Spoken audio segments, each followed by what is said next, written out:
Magandang hapon mga kapuso. Ito po ang mga ganap na dapat po natin abangan mamaya dito lamang po sa Lilet Matias, Attorney at Law.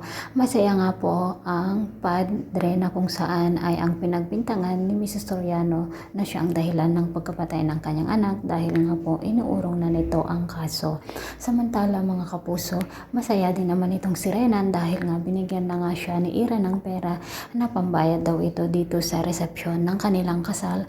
Ngunit hindi alam ni Ira na pambayad pala ito dito sa kanyang utang, at nakipagkita nga ni Renan dito sa lalaki na kung saan ay ang kanyang napagkakautangan, at sakto na naman na nandoon si Kurt at Lilet sa restaurant na kung saan ay ang doon din magkikita si Renan at ang lalaki na pagbibigyan na ng pera. At nagtaka nga si Lilet kung bakit nandoon si Renan at may ibinigay pa na pera dito sa lalaki, at nag-usap nga si Kurt at Lilet, nagagawa sila ng investigasyon upang makakuha ng ebidensya kung bakit binigyan ni Renan ang lalaki ng pera.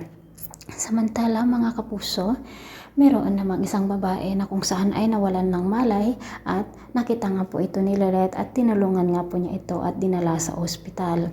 At ang babaeng pala ito mga kapuso ay isang mayaman, at meron siyang kapatid na mayaman na napaka-istrikta at suberbyada mga kapuso. At ito siguro ang magiging bagong kaso na hahawakan ng ating bida. Samantala mga kapuso, walang kaalam-alam si Ira na hindi pa pala nabayaran ang magaganap na resepsyon sa kanilang kasal, at tumawag nga po ang manager dito at sinabi nga niya na wala pang naibabayad si Renan. At galit na galit nga si Ira na tinanong dito kay Renan kung saan niya dinala ang pera at bakit hindi pa nila nababayaran ang dapat na mabayaran.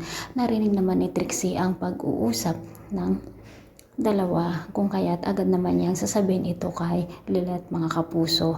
At dito na nga po sasabihin ni Lilet kay Ira na nakita nila si Renan sa isang restaurant at may kausap na lalaki na kung saan ay dito ibinigay ni Renan ang pera. So mga kapuso, dito na kaya magsimulang maghinala si Ira dito sa kanyang fiancé. Abangan po natin ang mga susunod na kabanata. Maraming salamat po. Bye-bye.